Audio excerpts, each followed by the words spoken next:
Friends, welcome to NET JRF with Aditi. मेरा नाम अदिति है और आज आप लोगों के लिए लेके आई हूँ कम्युनिकेशन यूनिट के मोस्ट इंपॉर्टेंट टॉपिक्स और साथ ही साथ पूरा का पूरा कंटेंट लेकर आप लोगों के लिए इस वीडियो में आई हूँ।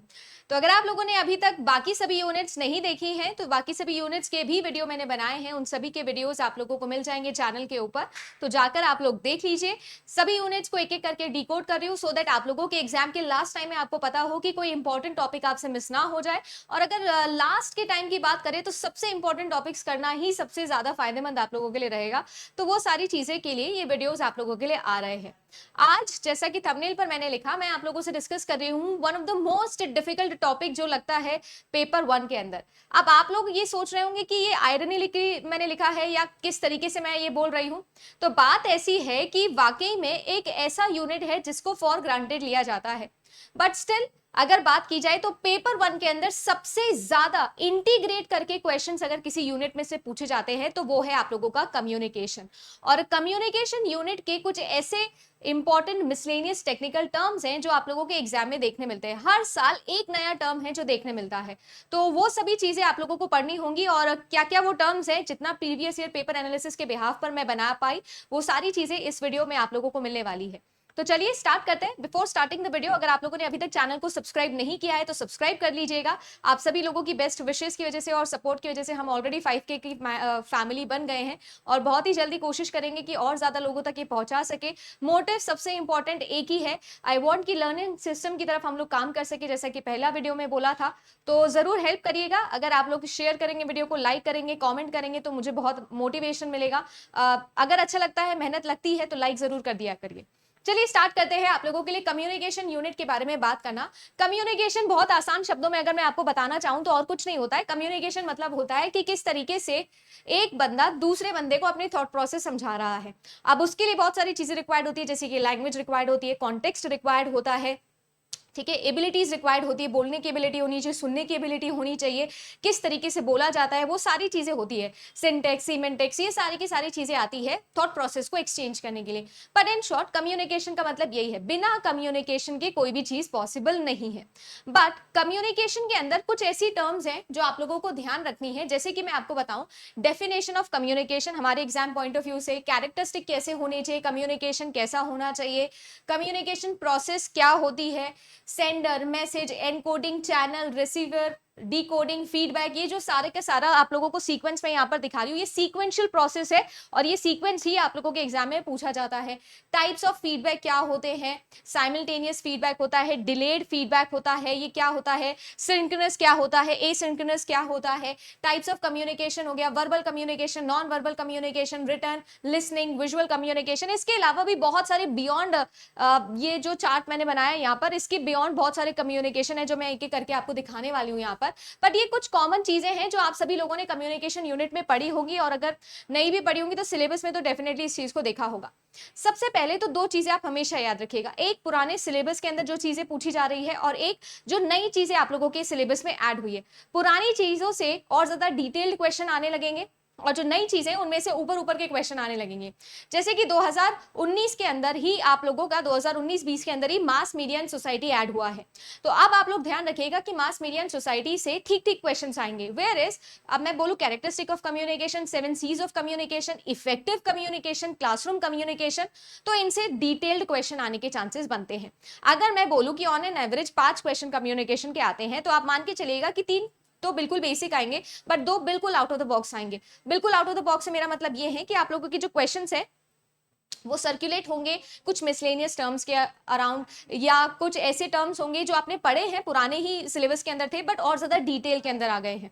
तो इस टाइप से आप लोगों को कवर करते हुए सिलेबस को चलना होता है।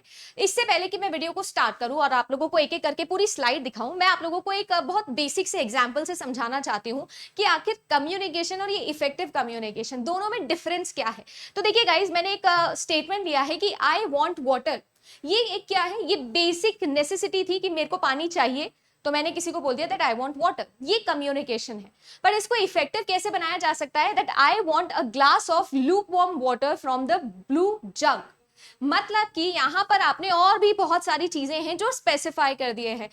कहने का मतलब सेम ही है कि भाई पानी पिला दो, बट आप लोगों ने क्या दिया है इस बार, बहुत ज्यादा कॉन्टेक्स्ट क्लियर किया है, बताया है कि कौन से जार में से चाहिए, कैसा पानी चाहिए, है ना, थोड़ा थोड़ा गर्म पानी चाहिए और ग्लास में चाहिए, ये सारी चीजें आपने स्पेसिफाई करी है। तो जितना ज्यादा एम्बिग्यूटी आप लोग कट डाउन करते जाओगे, जितना ज्यादा स्पेसिफिकेशन आपके कम्युनिकेशन में होगा, उतना ही इफेक्टिव आपका कम्युनिकेशन माना जाएगा। और यही इफेक्टिव कम्युनिकेशन के लिए आप लोगों के सिलेबस के अंदर बहुत सारी चीजें इंक्लूड होती है। कैसे कम्युनिकेशन को इफेक्टिव बनाया जा सकता है, किस तरीके से कम्युनिकेशन करने से मैक्सिमम चांसेस है कि रेसिपिएंट को जल्दी समझ में आता है और वो जल्दी से आपको फीडबैक प्रोवाइड करता है, ये सारी चीजें आप लोगों की यहाँ पर दी जाती है। अगर हम लोग स्टार्ट करें तो सबसे पहले इफेक्टिव कम्युनिकेशन के अंदर ये 7 चीजें होना अनिवार्य है, जिसमें क्या क्या लिखा है, क्लियर होना चाहिए, करेक्ट होना चाहिए, कंप्लीट होना चाहिए, कॉन्साइज होना चाहिए, कॉन्क्रीट होना चाहिए, कोहेरेंट होना चाहिए और कर्टियस होना चाहिए। ये सारे के सारे जो सीज है, ये की इनकी डेफिनेशन आप लोगों के एग्जाम में पूछी जाती है। असर्शन, रीजन, ये आप लोग कह सकते हो, स्टेटमेंट वाले क्वेश्चंस पे आप लोगों से ये सवाल पूछे जाते हैं। तो आप लोगों के लिए एक चार्ट मैंने यहाँ पर डाल दिया है, ये पीपीटी या पीडीएफ आप लोगों से टेलीग्राम चैनल नेट दीदी पर शेयर हो जाएगी। तो सारी की सारी चीजें लिखी है, शॉर्ट में कैसे रिवाइज कर सकते हो वो सारी चीजें आपको यहाँ पर मिल जाएंगी। उसके बाद में अगर मैं बात करूं तो हम लोग आ जाते हैं कम्युनिकेशन की प्रोसेस पर। कम्युनिकेशन की प्रोसेस समझेंगे तो और बेहतर समझ में आएगा कि क्या क्या टाइप्स हमको पढ़ने हैं। तो देखो बहुत बेसिक सी चीज है कि सेंडर से स्टार्ट होती है चीज, रिसीवर तक जाती है और इसके बीच में आप लोगों का एनकोडिंग प्रोसेस होता है, डिकोडिंग प्रोसेस होता है, किसका होता है, मैसेज का होता है। और ये सारा का सारा जो कम्युनिकेशन है कि किसके बिहाफ पे चलता है, कॉन्टेक्स्ट के बिहाफ पे चलता है। फॉर एग्जाम्पल यहां पर मैं कम्युनिकेशन पढ़ा रही हूं नेट पेपर 1 के बिहाफ पर, आपका भी वही कॉन्टेक्स्ट होना चाहिए।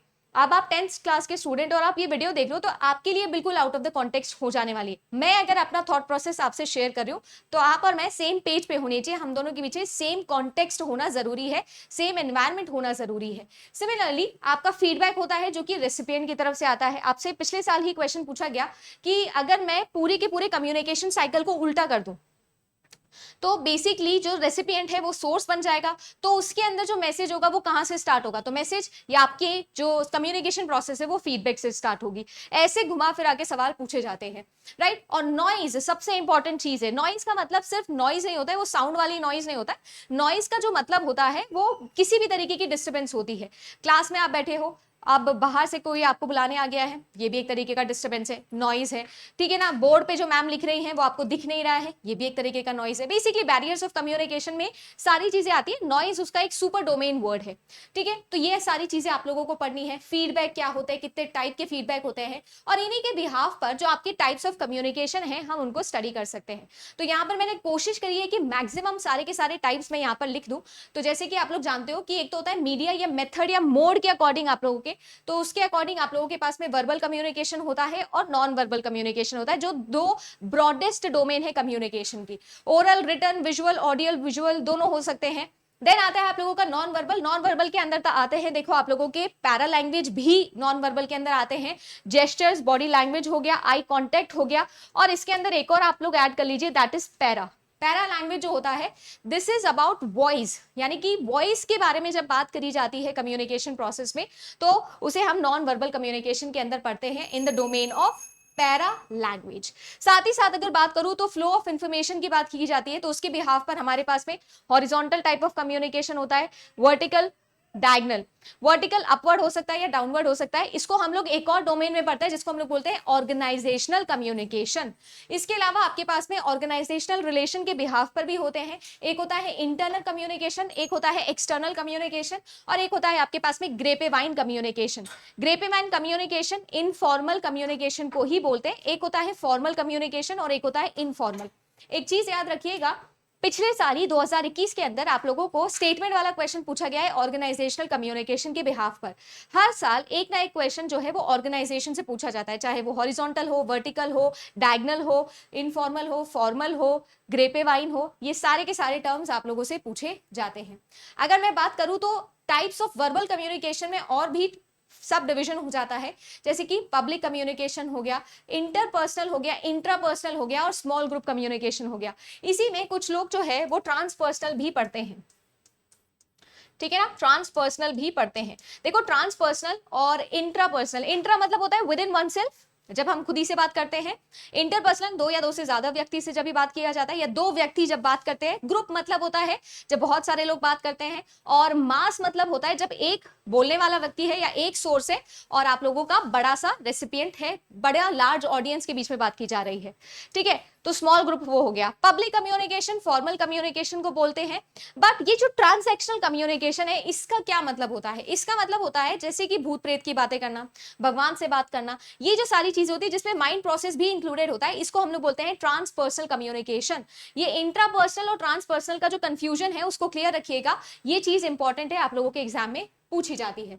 साथ ही साथ अगर बात करूं नॉन वर्बल कम्युनिकेशन की, तो देखो नॉन वर्बल कम्युनिकेशन का कंप्लीट चार्ट जो भी मुझे मिला और जितने भी मिसलेनियस टर्म्स हो सकते थे वो सारे के सारे इस चार्ट में डाल दिए गए हैं। तो नॉन वर्बल के अंदर आप लोगों का सारा होता है, काइनेसिस हो जाता है, स्पेशल हो जाता है, फेशियल एक्सप्रेशन, पैरा लैंग्वेज आ गया है ना, ऑक्यूलेसिस हो गया आप लोगों का, एनवायरमेंटल डिटेल्स, क्रोमेनिक्स हो गया, क्रोनोमिक्स हो गया, है ना, बहुत सारे चीजें हैं, हैप्टिक्स वगैरह, ये सब चीजें आप लोगों की जो भी यहाँ पर मैंने लिखा हुआ है, ये सब से क्वेश्चन पूछा जा चुका है और आने वाले एग्जाम में भी पूछा जाएगा। तो नॉन वर्बल कम्युनिकेशन के आने के चांसेस हमेशा ही ज्यादा होते हैं, क्योंकि इसमें ऐसी बहुत सारी चीजें होती है जो आपको याद रखनी है। ये चार्ट आपके बहुत काम आएगा, स्क्रीनशॉट लेके रख लीजिएगा, मैं गारंटी देती हूँ कि इसमें से आपको डेफिनेटली एक क्वेश्चन मिलेगा ही मिलेगा। इसके अलावा अगर मैं आप लोगों से बात करूं तो देन आता है आप लोगों का पैरा लिंग्विस्टिक, इससे भी कई बार क्वेश्चन एग्जाम में पूछा जाता है। तो पैरा लिंग्विस्टिक याद रखिएगा कि पैरा लिंग्विस्टिक या पैरा लैंग्वेज वाला कम्युनिकेशन स्पेसिफिकली वॉइस के ऊपर काम करता है। वॉइस ये है तो नॉन वर्बल का ही टाइप, पर नॉन वर्बल के अंदर अगर मैं वॉइस की बात करूं तो ये बात करता है आप लोगों का कौन सा, पैरा लिंग्विस्टिक या पैरा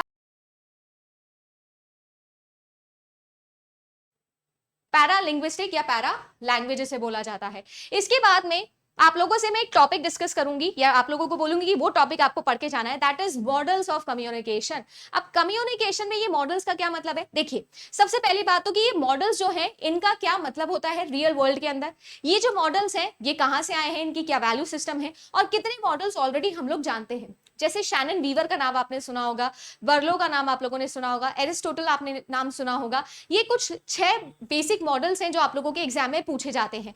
एक्चुअली जैसे हम कोई भी सब्जेक्ट पढ़ते हैं तो उसकी कोई हिस्ट्री होती है ना, बिल्कुल वैसे ही मॉडल्स ऑफ कम्युनिकेशन कम्युनिकेशन की हिस्ट्री है कि उन्होंने क्या बोला था, उन्होंने क्या बोला था, उन्होंने क्या बोला था। आपको याद रखने उनके हिट पॉइंट्स की ये बोला गया था कि शैनन वीवर कैसे अलग था, है ना, बर्लो में क्या अलग था, क्या नया आया था। तो जो आप लोग पढ़ते हो ना SMCR model, that is sender message channel और रेसिपिएंट मॉडल, ये जो मॉडल है ये बर्लो का ही दिया हुआ है, ये एग्जाम में पूछ लिया जाता है। इसके अलावा 3 और मॉडल्स हैं आप लोगों के कम्युनिकेशन के। लीनियर मॉडल, ये फंक्शनैलिटी के अकॉर्डिंग बता रही हूं, एक तो नाम के अकॉर्डिंग हो गया, एक फंक्शनैलिटी के according. Linear model, interactive model और ट्रांजिटिव मॉडल, तो ये या ट्रांजैक्शनल मॉडल, सॉरी। तो ये मॉडल जो है ये आप लोगों के आपको पढ़ के जाने हैं। तो जैसे लीनियर मॉडल के अंदर कुछ भी नहीं होता है, वन वे ट्रांसमिशन होता है डेटा का, आप लोगों का सेंडर है, रिसीवर है, इसके बीच में हो रहा है। एक चीज जो आप लोगों को हमेशा ध्यान रखनी है कि नॉइज, कोई सा भी टाइप का कम्युनिकेशन हो, नॉइज 100% आता है, चाहे वो लीनियर हो, इंटरैक्टिव हो या फिर वो हो आपका ट्रांजैक्शन, सभी में नॉइज आता है। हाँ, फीडबैक होता है कि नहीं होता है, इस पर हम डिफरेंशिएट करते हैं।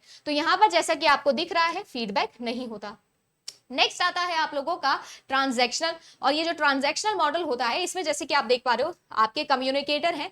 अब कम्युनिकेटर जो है वो को क्रिएशन पर काम करते हैं। हमेशा जब हम लोग ट्रांजैक्शन की बात करते हैं ना तो ट्रांजैक्शन 2 वे होता है। दूसरी इंपॉर्टेंट चीज, ट्रांजैक्शन मतलब लेन देन वाली चीज होती है, तो प्रॉफिट एंड लॉस वाली सिचुएशन आ जाती है। वैसे भी क्लासरूम कम्युनिकेशन या टीचर और स्टूडेंट का रिलेशनशिप कैसा होता है, ट्रांजैक्शनल ही होता है। तो बिल्कुल वैसे ही आपको समझते चलना है कि यहाँ पर social context, physical, psychological, cultural और रिलेशनल, सभी तरीके के कॉन्टेक्स्ट को लेकर बात की जाती है।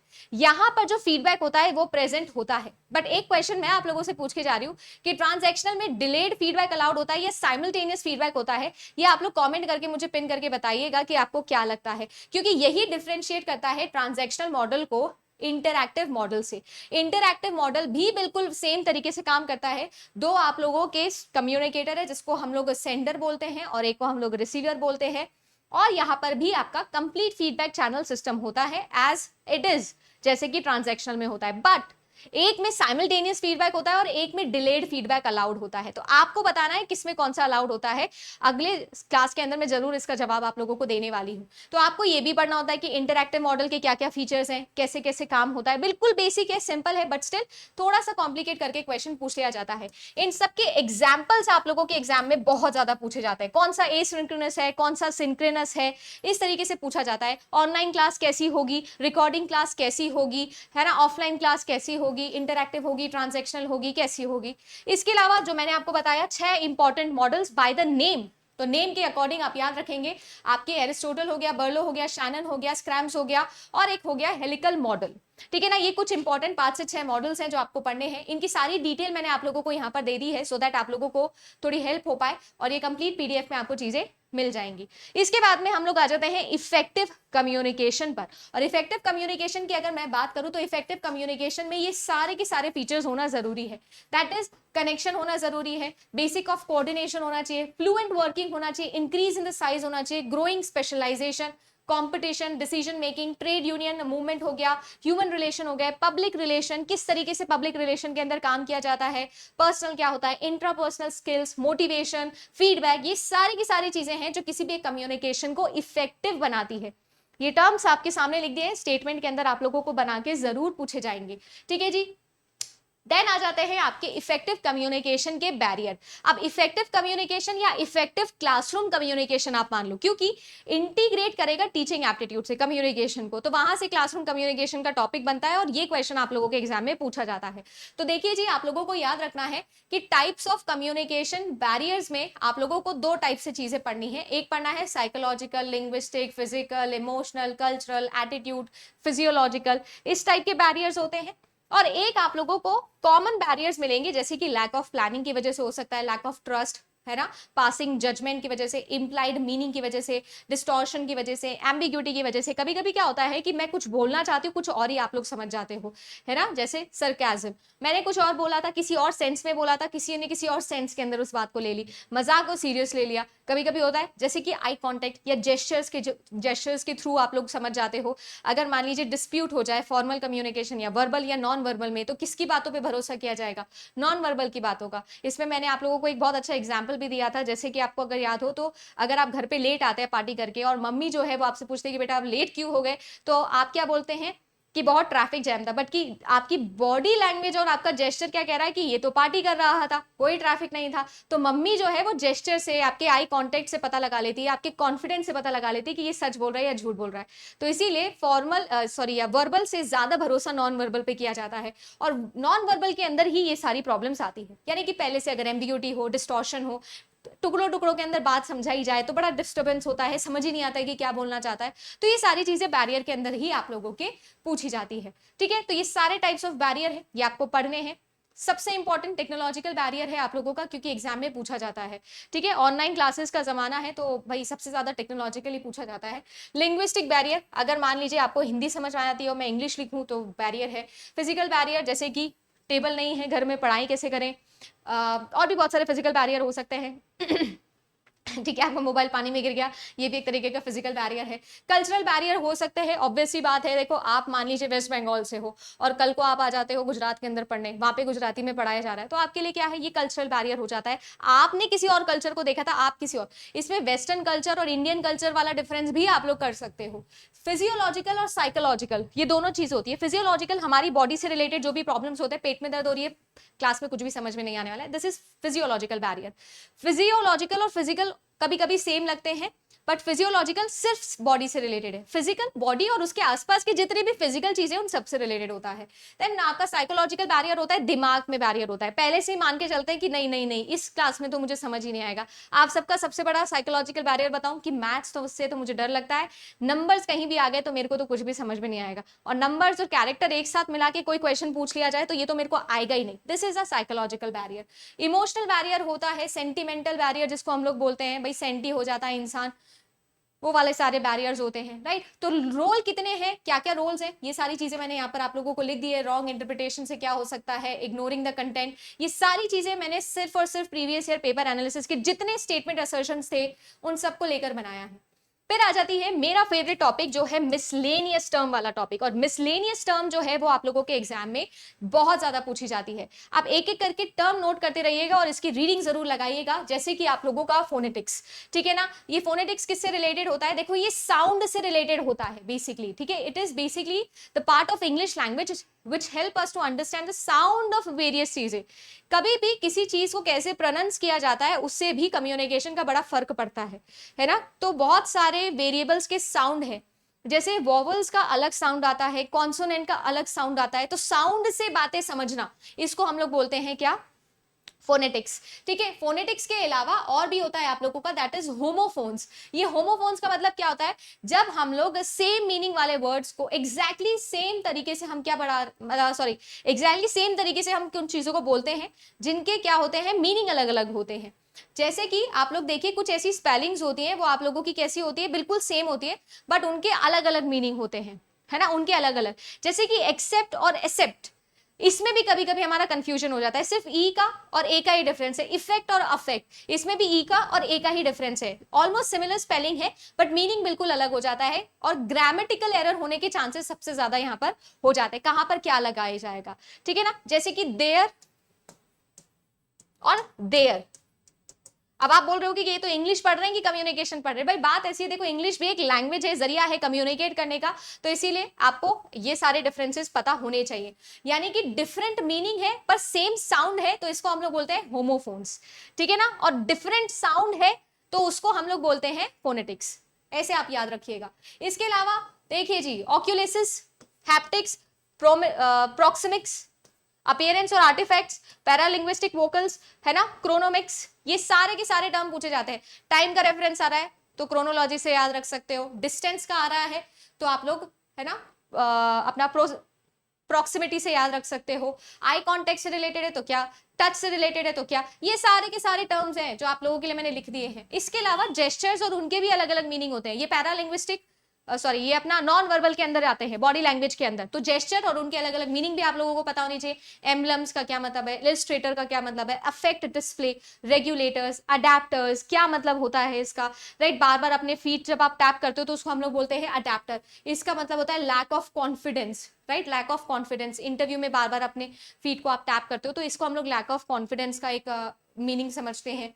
रेगुलेटर्स का मतलब क्या होता है ना, अफेक्ट, एज वाला अफेक्ट डिस्प्ले, बार बार आप जब स्माइल करते हो, राइट, तो ये आपका एक पॉजिटिव जेस्चर शो करता है। तो ये सारी चीजें हैं जो आप लोगों के एग्जाम में पूछी जाती है, ठीक है। सो उम्मीद करती हूँ कि ये सारी चीजें आपको समझ में आई होगी। और last but not the least, आपका मास मीडिया एंड सोसाइटी।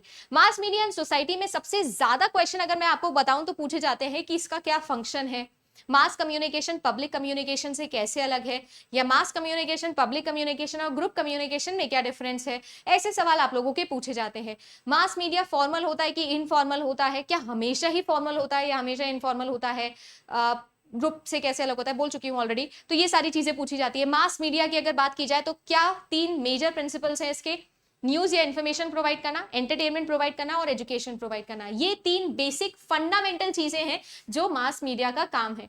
तो मास मीडिया एंड सोसाइटी में कंप्लीट मास कम्युनिकेशन आपको पढ़ना होता है। मैं फिर बोलूंगी ज्यादा डिटेल में नहीं जाना है, बेसिक बेसिक ही पढ़ना इतने का, क्योंकि ये लेटेस्ट टॉपिक है। बाकी सारे जो टॉपिक है उसकी कोशिश मैंने करी है कि इसी पूरी पीडीएफ के अंदर आपको सारे का सारा कम्युनिकेशन रिवाइज हो जाए, बट स्टिल कुछ और चीजें हैं जो इसमें आप ऐड ऑन करके पढ़ सकते हो। बट स्टिल मैं आपको फिर बोलूंगी, आपके पास समय कम है, अगर आपका बस है तो ये तो एटलीस्ट आप पढ़ के जाना, आपके एग्जाम में बहुत ज्यादा हेल्प आपको यहाँ मिलने वाली है। सो उम्मीद करती हूँ कि इस छोटे से एफर्ट से आप लोगों को थोड़ी हेल्प मिलेगी, कम्युनिकेशन के अंदर आपको बेटर अंडरस्टैंडिंग मिलेगी। मैं फिर कहती हूँ, थंबनेल पे मैंने लिखा है पेपर 1 का सबसे डिफिकल्ट टॉपिक, क्योंकि वाकई में ये है, क्योंकि बच्चे फॉर ग्रांटेड लेते हैं, छोड़ के चले जाते हैं, बट इसको टीचिंग एप्टीट्यूड के साथ में, आईसीटी के साथ में और बाकी हायर एजुकेशन के साथ में मिक्स करके बड़े अच्छे सवाल पूछे जाते हैं। तो इसीलिए ध्यान रखिएगा, इसको फॉर ग्रांटेड नहीं लेना है। उम्मीद करूंगी कि वीडियो अच्छा लगा। अगर अच्छा लगा, आपको लगता है कि मैं मेहनत कर रही हूं, तो एक लाइक जरूर कर दीजिएगा। कमेंट करके बताइएगा कि अगली यूनिट आप कौन सी चाहते हैं। साथ ही साथ ट्रांजैक्शनल और इंटरएक्टिव का डिफरेंस मैंने पूछा है, तो जरूर चैनल को सब्सक्राइब करके वीडियो को लाइक कीजिएगा। मिलते हैं अब आप लोगों से नेक्स्ट क्लास के अंदर, जिसमें कोई एक नई यूनिट आप लोगों के लिए डिकोड करूंगी। Okay guys, thank you so much for watching this video. Bye bye and take care.